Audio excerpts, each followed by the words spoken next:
Accidentally उनके husband की death हो गई। अभी उसके बाद 2-3 साल में उनकी एक छोटी सी बच्ची थी 2 साल की।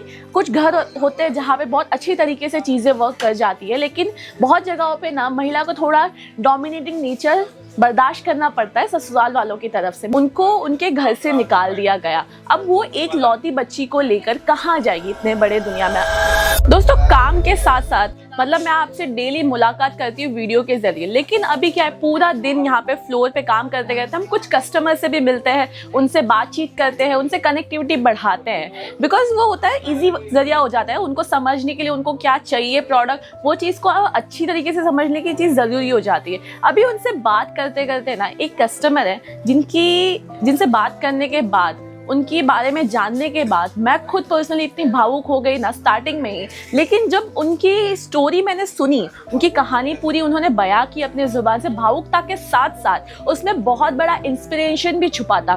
मैं तो खुद इंस्पायर हुई हूँ, लेकिन मैं चाहती हूँ कि आप भी थोड़े इंस्पायर हो। तो आइए सुनते हैं उनकी कहानी, उनके जो साथ हुई घटनाएं हैं उसके ऊपर हम थोड़ा सा चर्चा करेंगे।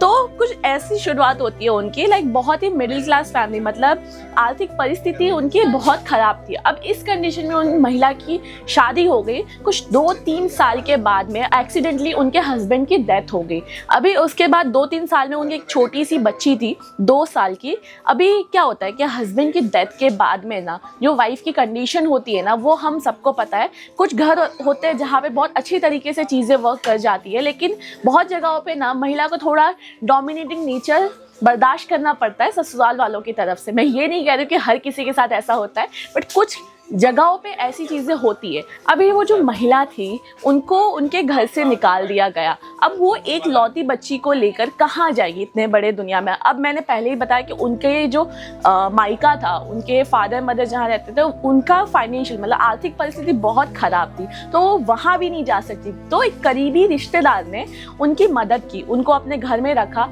अभी एजुकेशन के मामले में, पढ़ाई के मामले में उन्होंने सिर्फ मैट्रिक पास किया था, मतलब 10th ग्रेड पास थी। अभी इस सिचुएशन में उनको जल्दी कोई नौकरी भी नहीं मिल रही थी, तो धीरे धीरे जैसे तैसे उन्होंने अपना गुजारा छोटे मोटे काम करके उन्होंने किया। अभी ऐसा नहीं है कि भाई हर किसी की किस्मत इतनी बुरी होती है कि भाई बहुत ही बुरा समय चलता रहे।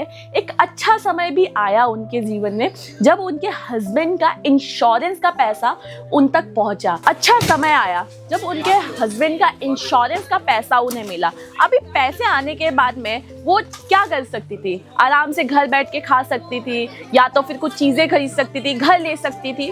लेकिन एक कहावत है, बैठ के खाओगे ना तो समंदर की रेत भी एक दिन खत्म हो जाती है। तो उन्होंने क्या किया, वो जो पैसा उन्हें रिकवर हुआ ना, उसको उन्होंने बिजनेस में लगाया। मतलब पहले छोटा सा 50,000 का कपड़ा उन्होंने खरीदा, उसे बेचा। उसे किस तरह से बेचा मैं वो बताती हूँ। अभी जैसे कि मैंने बताया, वो अपने रिश्तेदार के यहाँ पे रह रही थी, तो उन्होंने क्या किया, अपना जो पैसा था, उन्हें जो इंश्योरेंस का पैसा रिकवर हुआ था, उन्होंने उससे बिजनेस में लगाया। अभी बिजनेस में कौन से बिजनेस में उन्हें लगाया। अब एक 10वीं पास महिला है, उन्होंने क्या ही बिजनेस किया होगा। तो दोस्तों, उन्होंने कपड़ों का बिजनेस किया। कपड़ों में भी कौन सी वेराइटी रखी मैं बताती हूँ। लाइक छोटी छोटी वेराइटी, जैसे घर घर जाके बेच सके ऐसे वाले प्रोडक्ट। उन्होंने नाइट वेयर रखे, दुपट्टा रखा, बॉटम वेयर रखा, ऐसे छोटे मोटे पेटीकोट, ब्लाउज, ऐसी सब वेराइटी उन्होंने अपने पास रखी। उन्होंने घर घर जाके ये चीज़ को बेचा। साथ में इस चीज़ को उन्होंने बहुत टाइम तक किया। जो प्रॉफिट का पैसा आता था ना दोस्तों, उसे भी उन्होंने बिजनेस में लगाया। जो अपनी ज़रूरत है डेली की, उसको फुलफिल करने के बाद बाकी का पूरा पैसा वो वापस से बिजनेस में लगाती थी। मतलब कपड़े लेके आती थी, उसे घर घर जाके बेचती थी, चाहे धूप बारिश। ऐसा उन्होंने 6-7 महीने तक कंटिन्यू किया। अब ये जो हार्ड वर्क था उनका, उनकी जो मेहनत थी, वो रंग लाई। अब धीरे धीरे उन्होंने अपना बिजनेस एक्सपेंड कर दिया है, मतलब थोड़ा बढ़ा दिया है। अभी वो 2-4 वेराइटी और भी रख रही हैं अपने पास में, जैसे साड़ी हो गई, कुर्ती हो गई। तो अब वो घर घर जाके नहीं बेच रही, क्योंकि उन्होंने 8 महीने तक ये रेगुलर ये चीज़ की। क्योंकि अभी 8 महीने तक अगर आप किसी कस्टमर या तो फिर किसी अलग अलग एरिया में जाके बेच रहे हो ना, वहाँ के लोग आपको जानने लगते हैं कि नहीं ये इंसान है, ये अच्छी प्रोडक्ट लाता है, अच्छा रेट देता है, तो हम इसके पास जाए। अब वो घर से बिजनेस करने लगी। फिर घर के बाद अभी जैसे कि हर किसी को पता है कि जब बुरा समय होता है तब कोई साथ नहीं देता, लेकिन जब अच्छा समय आता है ना तब हर कोई साथ देता है। तो जैसे उनकी परिस्थिति चेंज हुई, फाइनेंशियल कंडीशन चेंज हुई, उसके तुरंत बाद उनके जितने रिश्तेदार थे उन सब लोगों ने सहमति दिखाई। उनके ससुराल वाले वापस आ गए कि भाई बेटी हमारे घर आ जा, हमें बच्चे की याद आ रही है। मतलब बहुत सारी इमोशनल चीज़ें हुई है उनके साथ में, साथ ही साथ बहुत सारी बुरी चीज़ें भी हुई हैं। तो अभी हम उन चीज़ को याद नहीं करते क्योंकि मैं बहुत भावुक हो गई थी उस समय पे।